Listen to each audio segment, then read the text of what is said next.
Hey now, ladies and gentlemen. Hey now, hey now. Hey now, and hey now. Our number 4 of the line, Talk 99.5.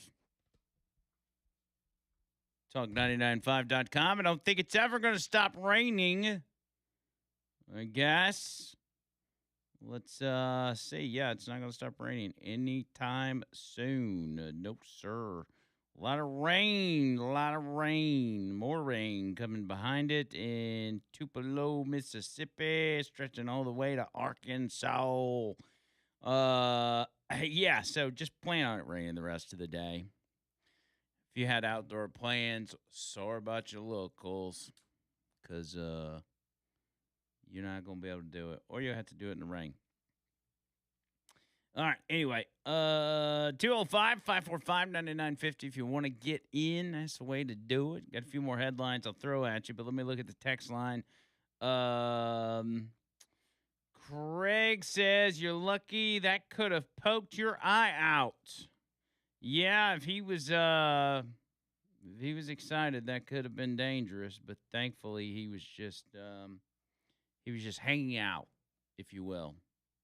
It's very shocking because, it's kind of like, how would I describe this? If you take a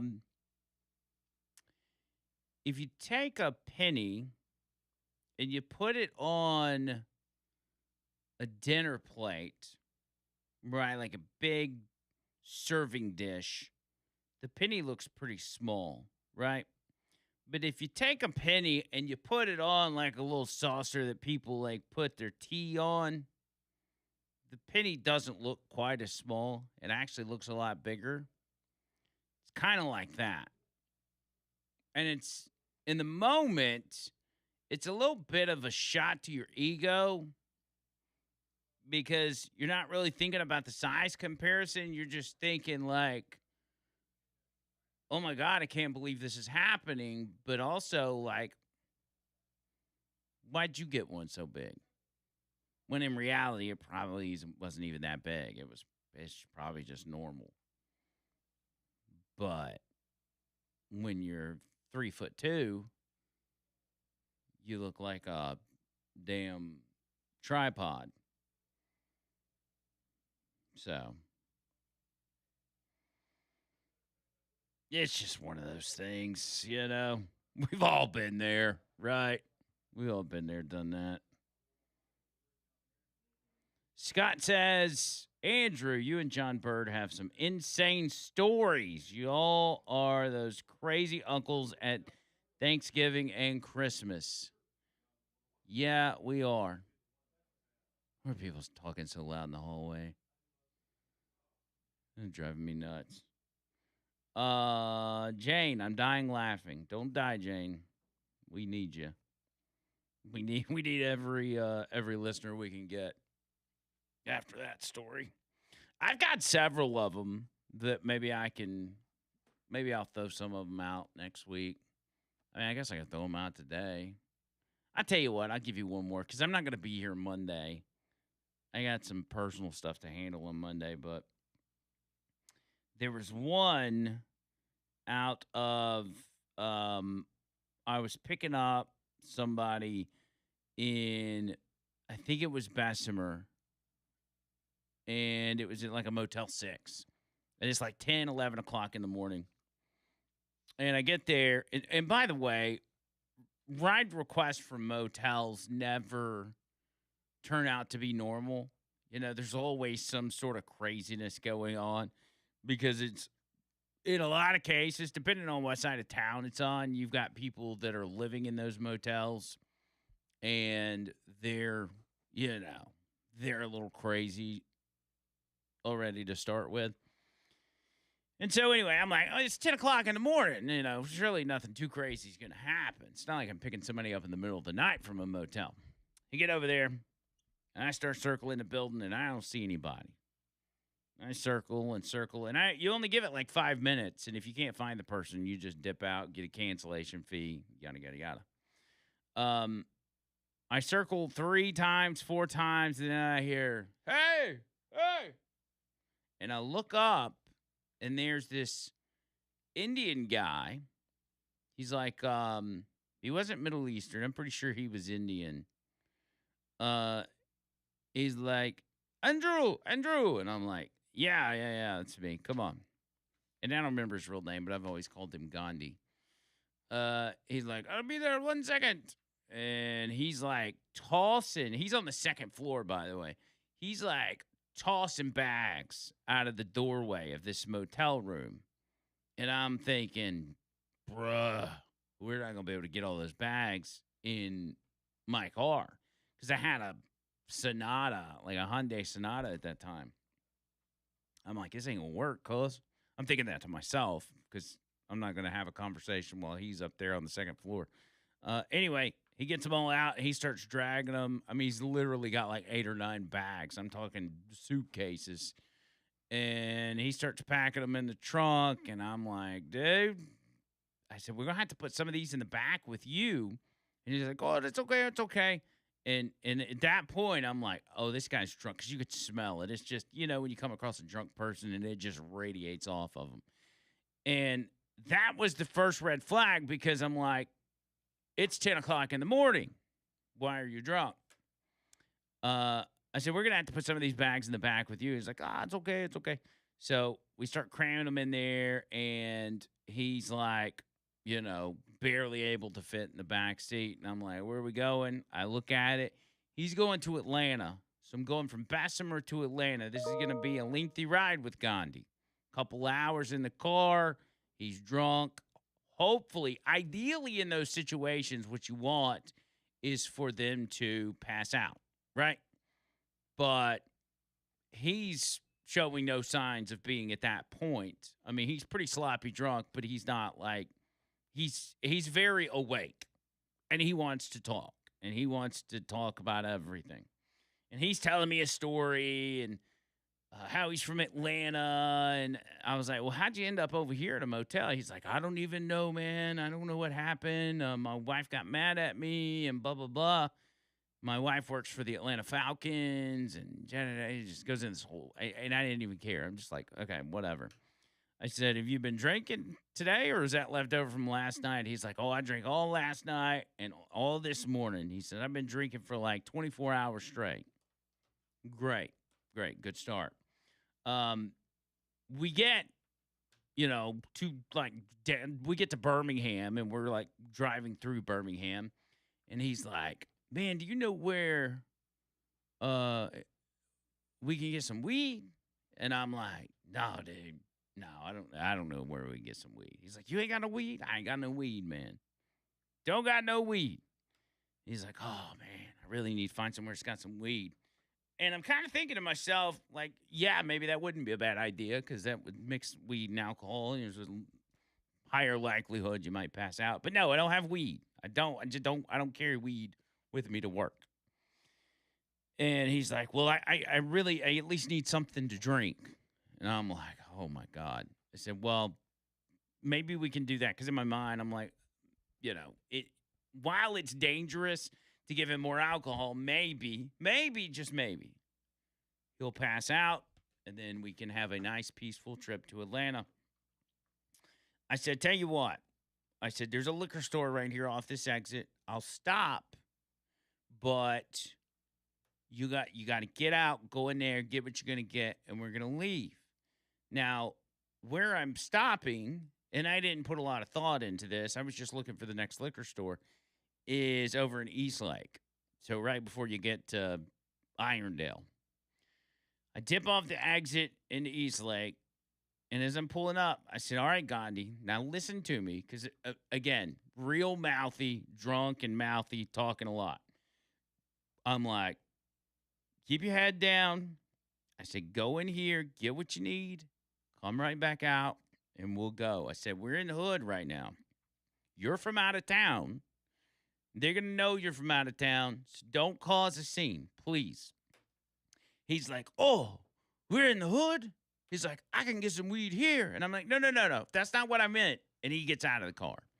I look in the rearview mirror, and he's going from gas pump to gas pump, asking each of these individuals if they've got some weed he can buy.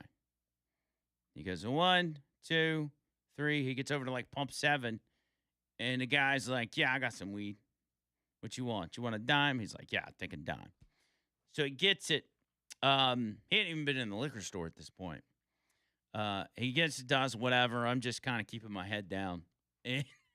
Because I don't want him to bring weed in the car, but it's whatever.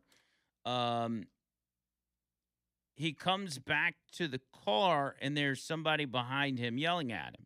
And it seems to be that guy that he was just talking to. And he opens the door, and I can hear the guy. He's like, give me my money, man. Give me my money. And Gandhi's like, I'm not paying for this. He's like, he used different language, but he said, this is crap weed. I'm not paying for this. He's like, well, give it back. He's like, no, I'm not giving it back. So Gandhi is taking this guy's weed, refusing to pay for it, and he's not going to give it back to him. Again, we're in Eastlake, and I'm like, oh, my God. Gandhi's going to get shot, and this is going to be a whole thing, and my day's going to be wrecked. Because I'm going to have to sit here and do a police report and clean all the blood out of my car. It's just not. So I said, Gandhi, get in the car. I'm like, if I got $10, I'll just give him the $10. In the meantime, the attendant at the liquor store is calling the police because there's all this commotion going on.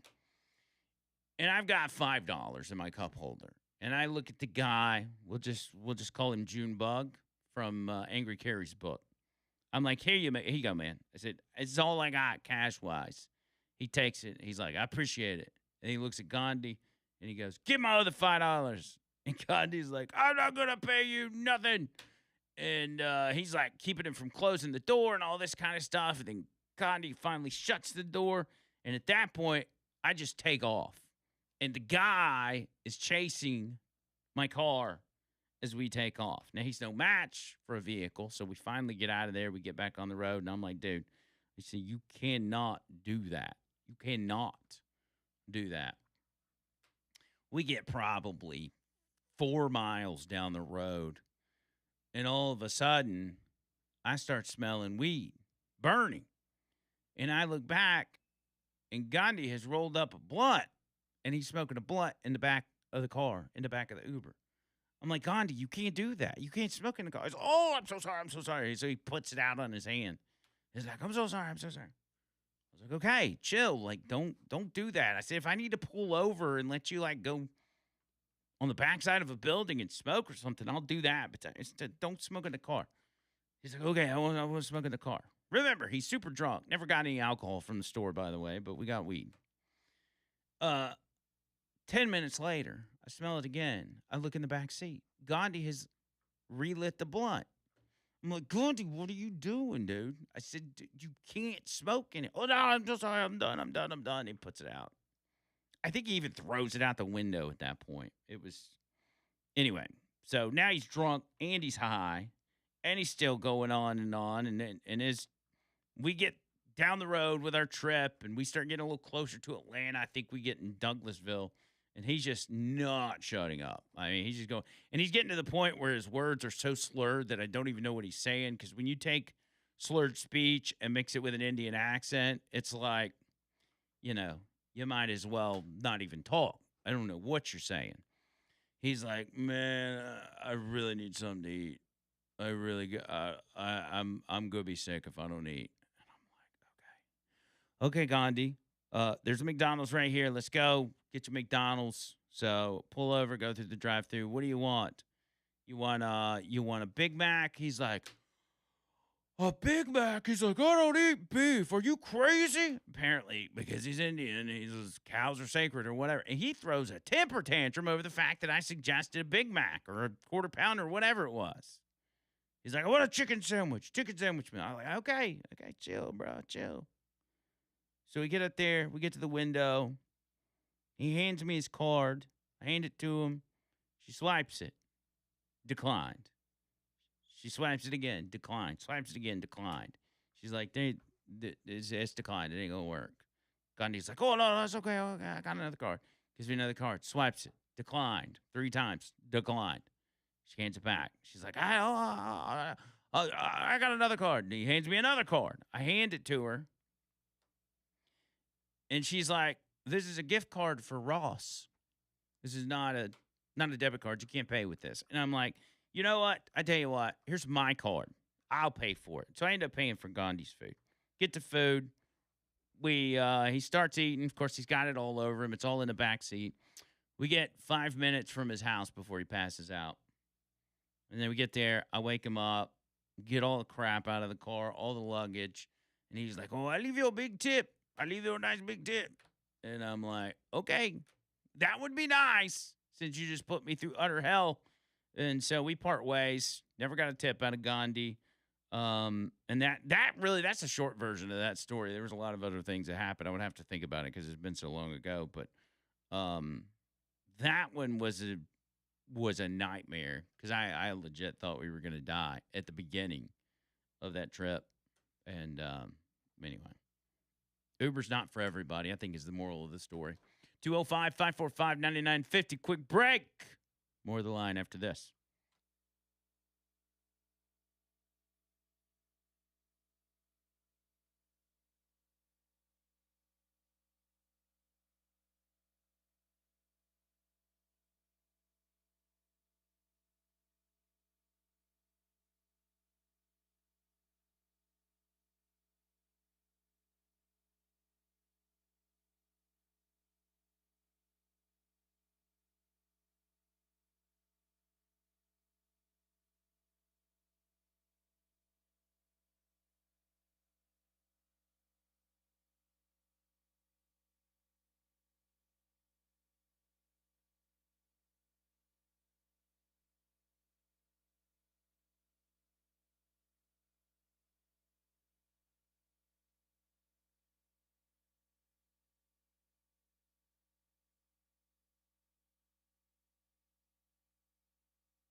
Richard says on the text line, my trip to Atlanta Tuesday was apparently a hooker and a pimp from the conversation they had. Um, yeah, I've had those two strippers back when I would work like late at night, early in the morning. You'd like pick a stripper up at the club and take them wherever. They would always tip well though. They were big tippers. Um, what else? What else was there? There's just a bunch of crazy ones out there, dude. I mean, there was one thing about like I didn't realize the stripping industry was this vast. Like some strippers go on tour.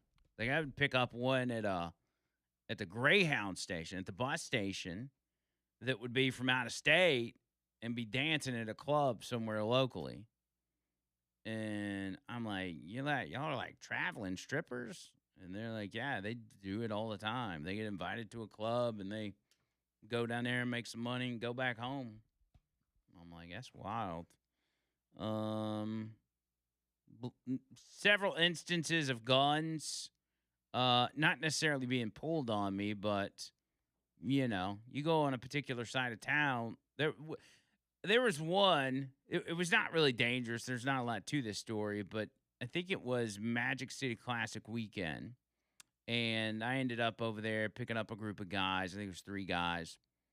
They jump in the car, and they've it's got they've got to go plates. I guess they had just gotten some food from the grill or a food truck or whatever, and so guy gets in the front seat because there's three of them, and so two in the back. One guy gets up front.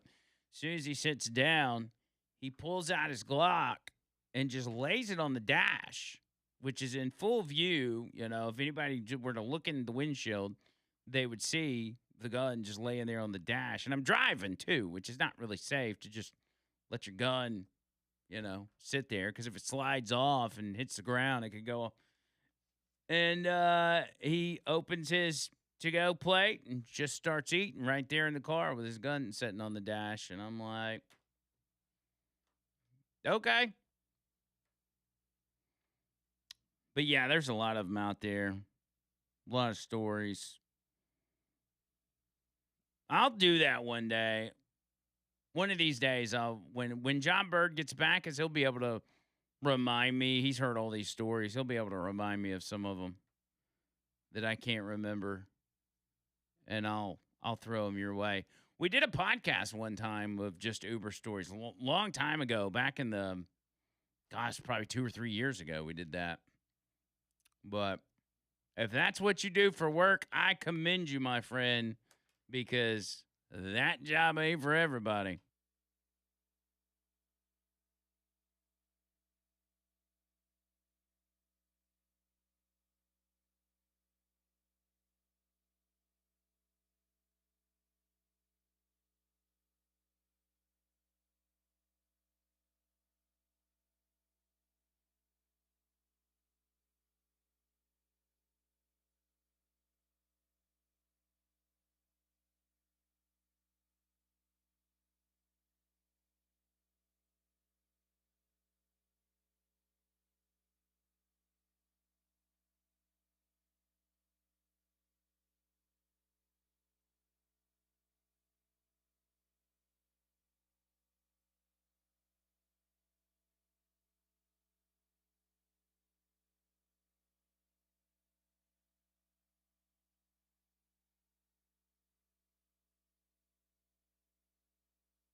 Noto Roofing, N-O-T-O roofing.com. Noto. Noto is where it's at. Y'all hit them up. Let them know I sent you. Get that free roof inspection, free roof tune-up. And get yourself squared away. Just something you got to deal with, man. We've all got a roof. Everybody's got a roof, don't you? Unless you're homeless. Hopefully you're not homeless, but if you are, hey, shout out. Shout out to my homeless people. But yeah, get them to inspect that roof. It's got to be taken care of. Otherwise, bigger problems occur, and you don't want all that. They've done work at my house. I know the work they do, and they do it well. These guys are buddies of mine, and when you tell them you're part of the Hey Now Nation, they're going to say, we got you, bro, or sis. We got you, cuz. And they're going to take care of you, man. Very professional. Do the job right the first time. Always there to take care of you. Even when it comes to filing claims with the insurance company, like that can be a headache, obviously. But they do that every day. Every single day they're dealing with insurance companies. And so they know how to massage the insurance companies, I think is the word I would use. Massage. They massage them and say, hey, we need you to pay for this roof. It's kind of like that. But no, they'll help you out for real. Hit them up. 205-848-2299. That's 848-2299. And online, notoroofing.com. As we were talking about the little guy and how the government doesn't care about the little guy, it's been that way for a very long time. And how, especially there in Chicago, as a plumber is having to close his business because the Obama Presidential Library is not paying for the construction services or the plumbing services that this man and his employees provided. He's literally losing his business because he decided to do work for the Presidential Center. $3.9 million they're not paying him. Instead of making sure that guy gets squared away and can keep his livelihood, Brandon Johnson, mayor of Chicago, is more worried about pushing for reparations over ICE raids. That's right. Reparations for ICE raids. Are you a victim of ICE or an ICE raid? We could have reparations for you. Forget the fact that we're billions of dollars in debt here in Chicago. We'll find money for you. He must be suffering from low approval ratings. Actually, I know he is, because he's pushing for reparations again. This time, it's not over slavery, but about people from parts of the city that were subjected to ICE raids. And of course, there's absolutely no money for this. The city of Chicago is broke, but Johnson has no intention of ever actually delivering on this anyway. He's simply trying to curry favor with an electorate which can't stand him. Here's what Town Hall says. The city of Chicago is billions of dollars in debt, including $36 billion in pension debt. Wow. The Chicago Public School District also has a budget deficit of more than $700 million. Despite these very dire fiscal parameters, Mayor Brandon Johnson wants to spend more taxpayer money to give reparations to areas where ICE conducted immigration enforcement raids. Quote, I believe the most relevant ballot referendum question around receiving reparations for communities that experience that hardship, and whether that was on the west side of Chicago or the black man being placed in an illegal chokehold or long guns being stuck into the faces of women and children, zip-tied and thrown into vehicles, kidnapped, shot at, police officers, tear gas, right? He says, so the updated policy in the spirit of my executive order, there's greater alignment to create a pathway to accountability. Again, this has more to do with poll numbers than anything else. Brandon Johnson's not popular at all. A new poll that just came out I think this came out a week or two ago. Just 13.6% of Chicagoans say they would like to see Mayor Brandon Johnson run for re-election. Only 13% want to see him run again. The mayor's approval rating is 23%. Among black Chicagoans, just 12.9% want Johnson to run for re-election. 60% do not, which is higher than the citywide average, by the way. Amazing. Amazing that the city finally got rid of Lori Lightfoot and ended up with someone even worse. Who knew that was even possible? You got rid of Beetlejuice and you replaced her with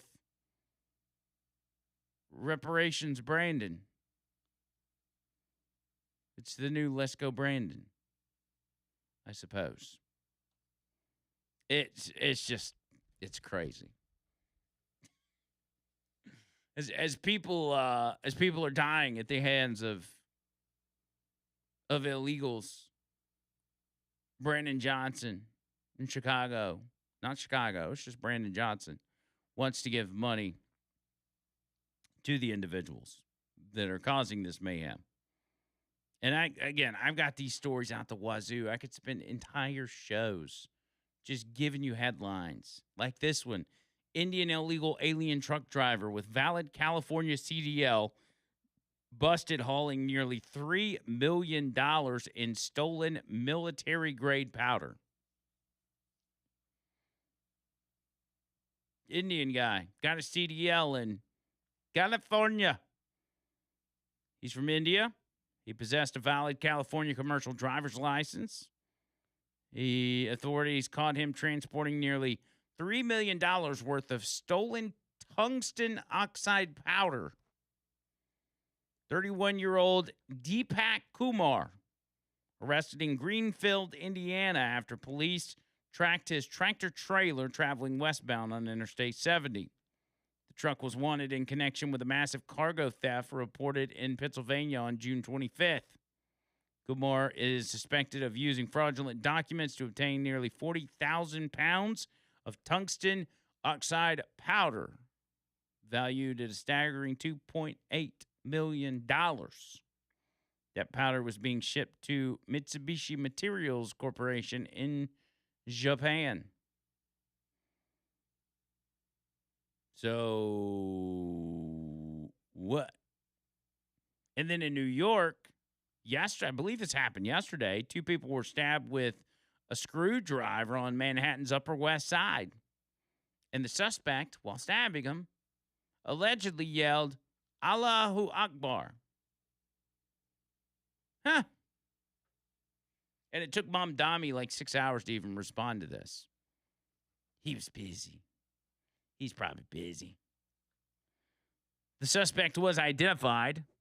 NYPD Commissioner Jessica Tisch says that 51-year-old Raul Morales is under arrest for the stabbing. 2 people were stabbed with a screwdriver on the Upper West Side of New York on Thursday. The 2 victims, aged 57 and 50. One was stabbed in the back and one was stabbed in the chest. One victim is confirmed to be a Jewish man. The other is an Asian man. Both victims were transported to a hospital and are in stable condition.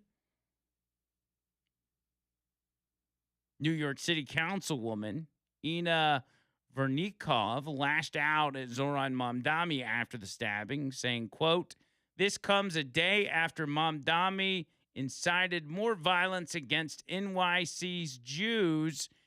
F you, Mamdani." She spells it out, though. That's a councilwoman saying, "F you, Mamdani." Here's her full statement. She says, 2 men, ages 40 and 50, at least one of whom is confirmed to be visibly Jewish. Visibly Jewish. What does that mean? Can you even say that? Were stabbed with a screwdriver on the Upper West Side. one in the back and one in the chest. According to credible reports I received, the attacker was yelling Allahu Akbar during the attempted murder. This comes a day after Mamdani incited more violence against NYC's Jews. I pray for the speedy recovery of the victims. I never typically use this type of language on social media, but fudge you, she says. Good for her. According to the reports, the Jewish man was wearing a kippah and walking to synagogue near West 86th Street and Amsterdam Avenue when the suspect stabbed him with a screwdriver. Yep. That's Mamdani, who was yapping about arresting Benjamin Netanyahu. And now Jewish people are getting stabbed. Shocking, I know. And this is, again, this is a different story from the illegal stuff. We don't know if this person's illegal. I wouldn't be shocked if he were. But it's not been a good week for illegals. Whether it has to do with violence or stolen military-grade powder or CDL drivers from California or illegals voting in our elections. It's not been a good week. Speaking of that, Mikey Sherrill, governor of New Jersey, who admitted that the state had registered 6,600 illegals, is out doing her thing and making excuses for what's going on and placed the blame not on her own state, but on you-know-who. I'll tell you about that when we get back. ProLiftDoors.com. ProLiftDoors.com. My buddy Mike Miller is the owner and operator there. And he's the one out there doing the work, too. I mean, he's got a good team around him, obviously, but he don't just sit in an office and enjoy the air conditioning. He's out there working. And I love that about these guys, man. They get after it. So if you need anything done garage door-wise, whether it's insulating them, replacing the motor, the opener, and this is any kind of garage door, big or small, big roll-up doors, big bay doors, regular 2 or 3 car garage doors, whatever it is, this is your door guy. This is your garage door guy. Hit him up at this number, 205-346-8465. That's 205-346-8465, ProLiftDoors.com.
So Mikey Sherrill, well, first let me tell you about Ernest Financial. RetireWithErnest.com. RetireWithErnest.com. Call my buddy David Ernest. Let him know I sent you.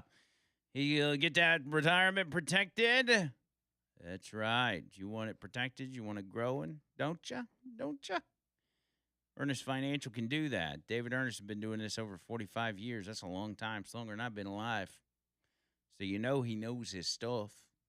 Make retirement easy and comfortable. Have somebody on your side, making sure everything's on the up and up. If you got over $50K in your retirement and you're ready to make some moves, this doesn't cost you anything. You're just talking to him about what you got and what you need to do, and they can help you get in that perfect position to have more money than you could have thought when you retire. You know, not just enough to live on, but enough to do the things that you want to do.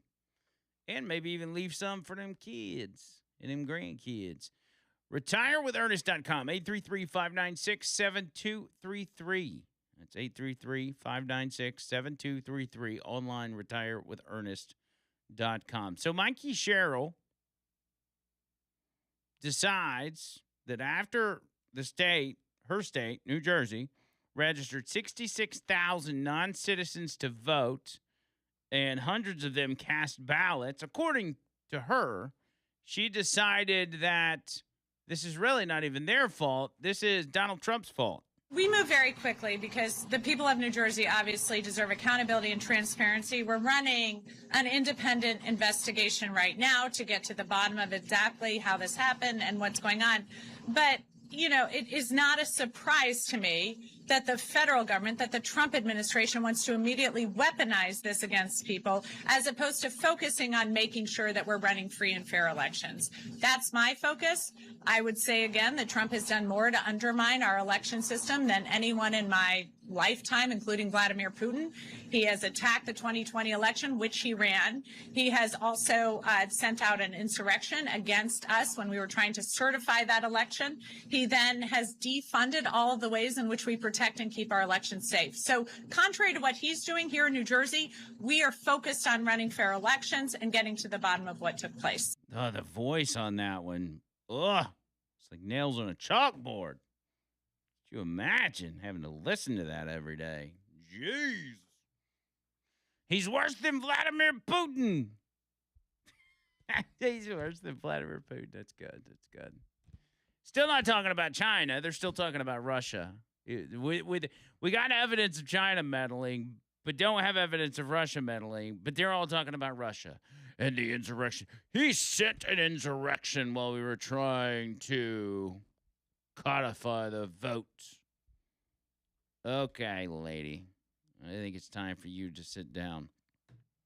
You're going to see, I'm telling you, once the real numbers come out on this stuff, the country is going to be shocked. Shocked. And some smaller cities or towns and smaller counties are speaking up. Even in Michigan, remember we had the whole thing going on in Michigan with GBI Strategies and the lying from Jocelyn Benson, Secretary of State, who's trying to get a higher office now, and just the mess that was Michigan, whether it's Wayne County, Muskegon County, in this case, Macomb County, their clerk, Anthony Forlini, is speaking up about an ongoing problem in Michigan's election system under Jocelyn Benson. He said from January 1st, 2025 through June 30th, 2026, his office identified more than 1,000 prospective jurors who self-reported that they are not U.S. citizens. One of those individuals, 40 were found registered to vote in Macomb County's qualified voter file. And these are, by the way, self-reported. These are individuals that are like, yeah, I'm illegal, don't get me in any trouble. Which means the people that didn't admit that they were illegal are not counted in that batch. 40 of them registered to vote. How about that in Macomb County, Michigan? The clerk's office reported these findings to the Michigan Bureau of Elections on January 13th, April 28th, and July 10th. Does anybody want to guess what happened? That's right. Nothing. Nothing. Anyway, that'll still be a story when I get back on Tuesday. I won't be here Monday. I think my boy Brian Dawson's going to fill in, but JB will be here. And thank you to OB for holding down the ship while JB is gone. We did it. We made it through a whole week. And I hope y'all have a great weekend. Thank y'all for hanging out with me. I sure appreciate you. Go check out the podcast Over the Line on YouTube and all other platforms. Until next time, see you.